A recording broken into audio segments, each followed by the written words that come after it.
अजीब दास्तां है ये। भाग 30। अविनाश गाड़ी काफी धीरे धीरे चला रहा था।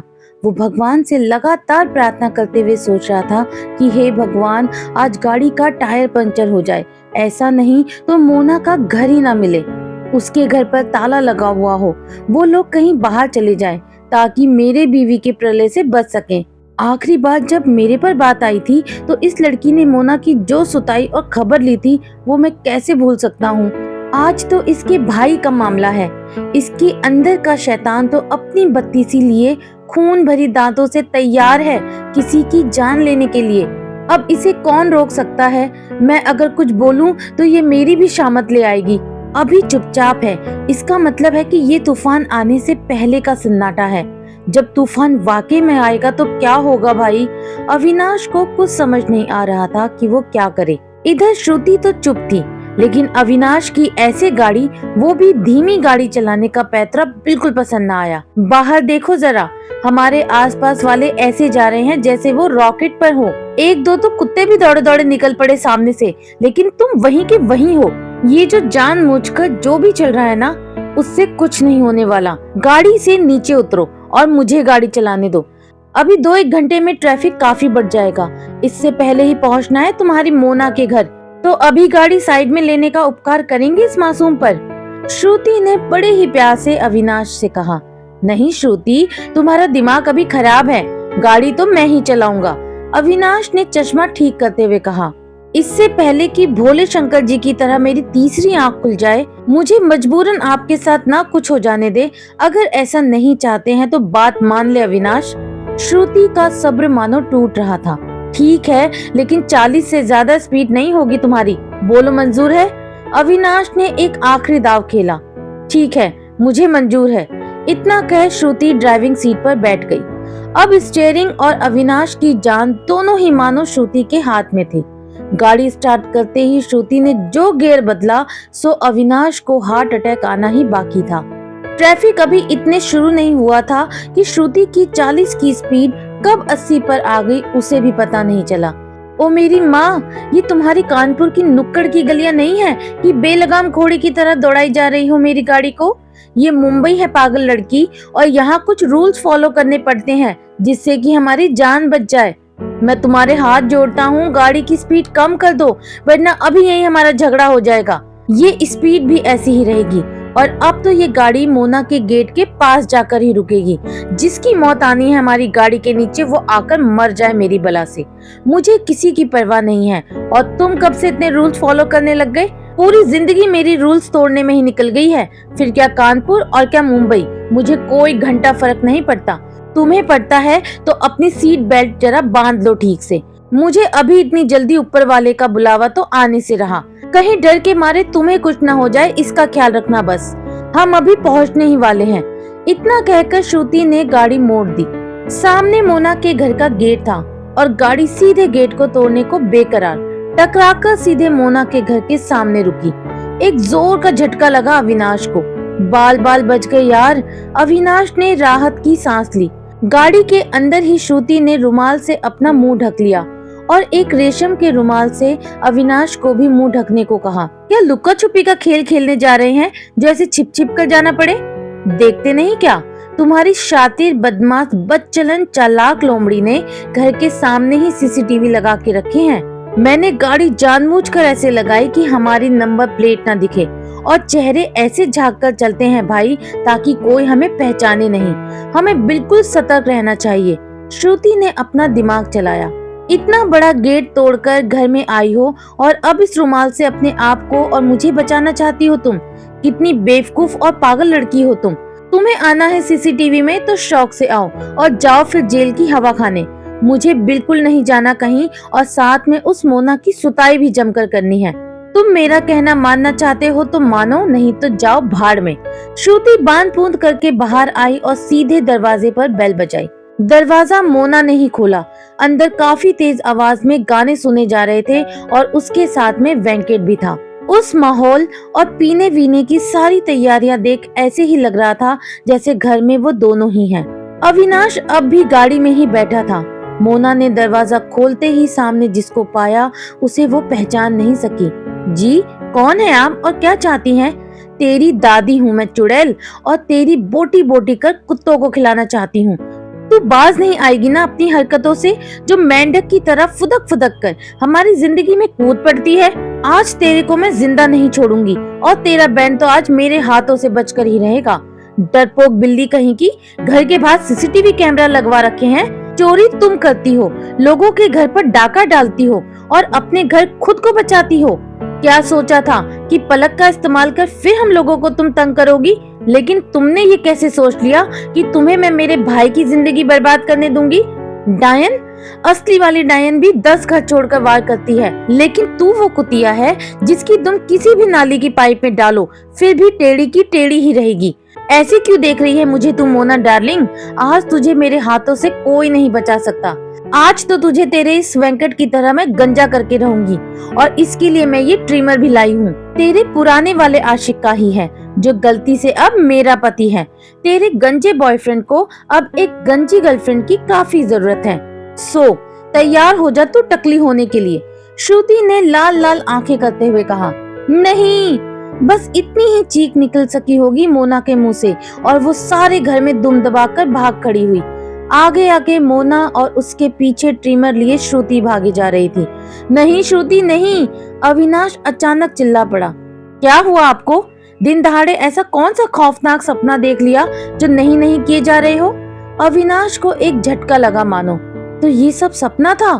थैंक गॉड, मुझे तो टकली मोना ही आंखों के सामने नजर आ रही थी। क्या है अविनाश, ऐसे बीच रास्ते गाड़ी रोककर फिर कहाँ खो गए तुम? तुम उतरो गाड़ी से और मुझे चलाने दो गाड़ी। वैसे भी कछुए की स्पीड से चल रहे हैं हम, कल तक नहीं पहुंचना है किसी के घर पर, समझे कुछ? उतरो गाड़ी से और मुझे ड्राइव करने दो। अविनाश को मन ही मन डर लग रहा था कि क्या हाल होगा अब मोना का। मेरी एक्स गर्लफ्रेंड मेरी बीवी के हाथों गंजी हो जाएगी और मैं कुछ नहीं कर पाऊंगा। और ये मैंने सपने में क्या देख लिया? सचमुच क्या मैं ट्रिमर ले आया हूँ जो श्रुति के हाथ लग गया? उतरो गाड़ी से और मुझसे सीखो कुछ तुम गाड़ी चलाना। ऐसा नहीं कि बीवी का साथ ही दे दो कुछ अच्छे काम में, लेकिन नहीं, फिक्र तो अपनी गर्लफ्रेंड की ही रहेगी ना। कितना भी बचाने की कोशिश कर लो, गब्बर की तरह ये हाथ छीन लूंगी तुमसे, लेकिन इस मोना पर तरस नहीं खाने वाली। बहुत हो गया प्लानिंग व्लानिंग, अब जरा सुकून के 4 पल जीने दे ये लड़की, तो हद है भाई। दोस्तों, कहानी के बीच में आपको डिस्टर्ब कर रही हूँ, उसके लिए मैं माफी चाहती हूँ, लेकिन दोस्तों इस कहानी को आप तक पहुँचाने के लिए मैं बहुत मेहनत करती हूँ, तो प्लीज मेरे चैनल को ज्यादा से ज्यादा सब्सक्राइब कीजिए।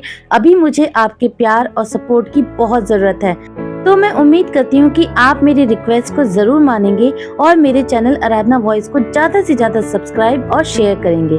अविनाश को बड़े प्यार से श्रुति ने नीचे उतर गाड़ी की स्टीयरिंग अपने हाथ में ले ली।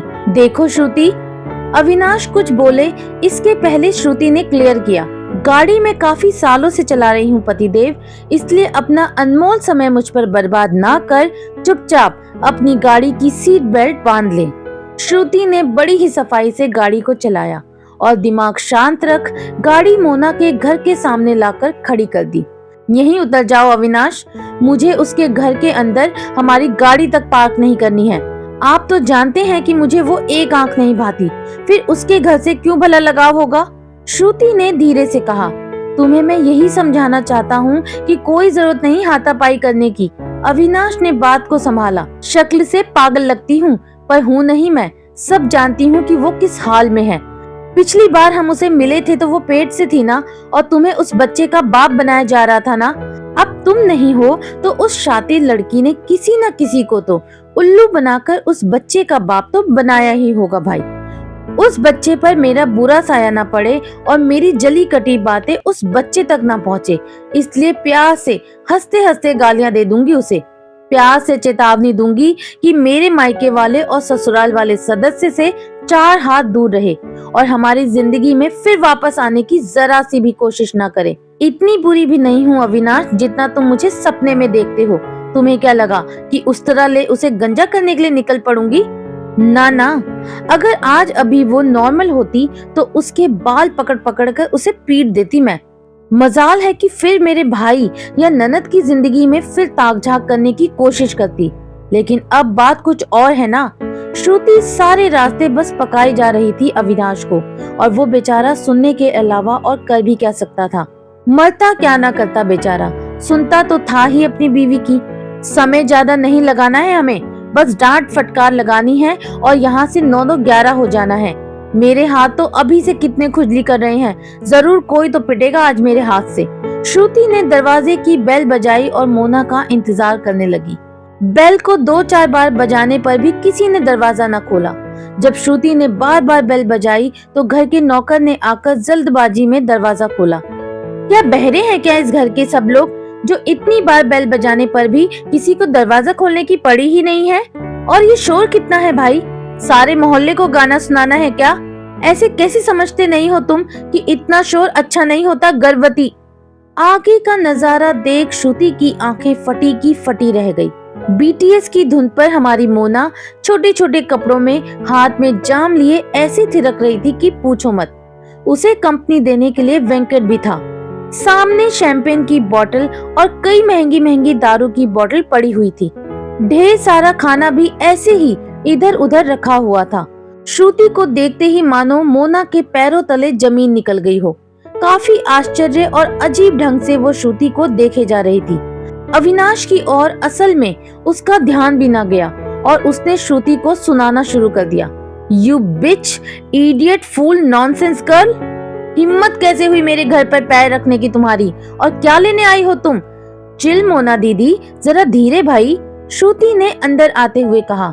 दिल के अरमा आंसुओं में बह गए। मैं तो अपने दिल में ना जाने कितनी ममता लिए आई थी, लेकिन अभी तुम्हें देख इंसानियत से मेरा भरोसा ही उठ गया यार। मुझे लगा था कि तुम अपना 4-5 महीने का पेट लिए तैयार बैठी होगी और मुझे भी न जाने तुम्हारी कितनी ही बातें सुननी पड़ेंगी, लेकिन मेरा भ्रम टूट गया। तुम्हारा ये 25-36-25 का फिगर देख लग रहा है कि पिछली बार अस्पताल में तुम्हारे वो दिखावे थे प्रेगनेंसी के, वो सब झूठे थे। ऐसा तो हो नहीं सकता कि तुम्हारे साथ कोई हादसा हुआ हो, वरना इस तरह दारू को पीते पीते तुम नाचती नहीं। देखा अविनाश इसकी करतूत और सच्चाई, कितनी झूठी निकली इसकी माँ बनने की कहानी भाई। हाँ तो थी झूठी वो सारी कहानी, तो क्या हुआ? अविनाश को तो तुमने मुझसे छीन ही लिया ना श्रुति।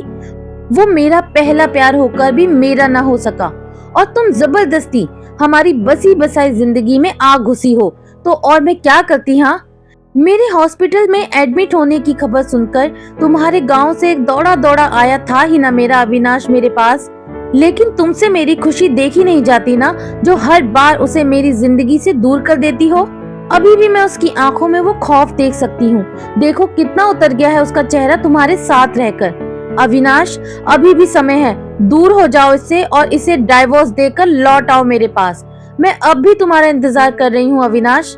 डायन, एक हाथ में जाम लिए अपने ही अभी के बॉयफ्रेंड के साथ ऐसे कपड़ों में ठुमके लगा रही हो और अभी भी डोरे मेरे पति पर डाल रही हो।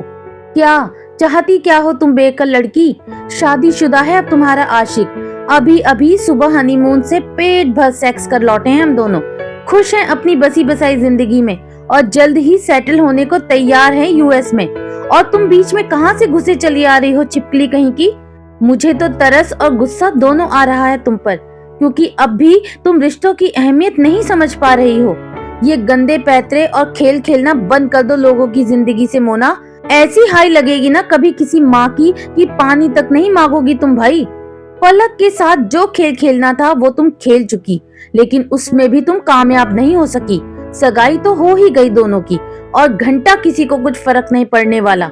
आइंदा मेरे परिवार वालों को अपना शिकार बनाने की कोशिश भी की तो तुम्हारी आंख निकालकर उसकी गोटियां बनाकर मैं कंचे खेलूंगी। मेरी इस चेतावनी को तुम जरा सीरियस ले लो, वरना बहुत पछताना होगा तुम्हें। गुंडी हूँ, गुंडी कानपुर की। ऐसे गाड़ी को रस्सी से बांधकर ऐसे दौड़ाऊंगी कि नानी याद आ जाएगी तुम्हें। ये जो अपने हुस्न पर इतना घमंड करती हो ना तुम, इस चेहरे का बैंड बजाने में मुझे कुछ ही सेकंड की देरी लगेगी। ऐसे ऐसे कांड कर जाऊंगी और उसे खाकर पचाकर डकार तक ना दूं मैं। स्वीकार कर लो सच्चाई और पीछे हट जाओ, वरना। श्रुति कुछ बोले इससे पहले मोना ने ही गुस्से से उसके ऊपर ग्लास जो कि वाइन से भरा था उड़ेल दिया। Shut your mouth down and get lost. ये मेरा घर और मेरा इलाका है, तुम मुझे छू भी नहीं सकती हो। मोना ने कुछ ज्यादा ही बोल दिया। श्रुति अब जो कि शांति से सारा मसला हल करने पे उतारू थी, वो इस हरकत से भड़क गई। मुझ पर तुमने अपना ग्लास फेंका, तेरी इतनी मजाल। एक रपटा खींच के दे मारा मोना को, जो 2-4 कदम दूर जाकर गिरी। किसके साथ पंगा ले लिया तूने मोना की बच्ची? तेरे इलाके में देख मैं तेरा क्या हश्र करती हूँ। इसके पहले कि मोना संभले, श्रुति ने उसके ऊपर चढ़ाई कर दी और 2-4 और जमा दिए उसे। मोना के मानो होश ठिकाने आ गए। बेचारी मदद के लिए अविनाश को पुकारने लगी। श्रुति का ये चंडी के रूप से अविनाश की पहले ही फटी पड़ी थी, सो वो आगे नहीं आया। लेकिन वेंकट आ गया। इल्ले इल्ले श्रुति, वो कुछ बोले इससे पहले ही श्रुति ने उठकर एक हाथ से मोना को पकड़ वेंकट की खबर ली। इल्ले गया भाड़ में साले, बैठकर दारू पी सकते हो लेकिन 2 बातें ढंग की सिखा नहीं सकते अपने जाने मन डार्लिंग को। इसका यही हाल होना है अगर इसने और कोई कांड किया तो। और आगे फर्श पर ये नहीं तू पड़ा होगा आगे। लेडी सिंघम से कम नहीं हूँ मैं। मेरा एक रपटा ही काफी है तुम्हारे थोपड़े को सुधारने के लिए। बता दो अपनी डियर को कि हमारे पास सबूत है जो इसने पलक को मैसेज किए हैं। सीधा पुलिस में जाकर रपट लिखवाकर उन्हें 2-4 हजार देकर जेल की हवा और खाना सब खिला सकते हैं। हम बुरे हुए तो आपका जीना हराम हो जाएगा। अगली बार ये थप्पड़ याद रखना। और बिच होगा तेरा पूरा खानदान कुतिया। खबरदार जो आइंदा ऐसी इंग्लिश गालियां दी तो मैं अपनी देसी पे आ गई तो हजम नहीं होगा तुम्हें। Bye bye. चले अविनाश। श्रुति ने अपने बालों को सवार अपने कपड़े सही किए। अविनाश चुपचाप निकल लिया श्रुति के पीछे पीछे। वेंकट अब भी श्रुति के इस अवतार को देख सदमे में था कि ये लड़की ऐसी भी है।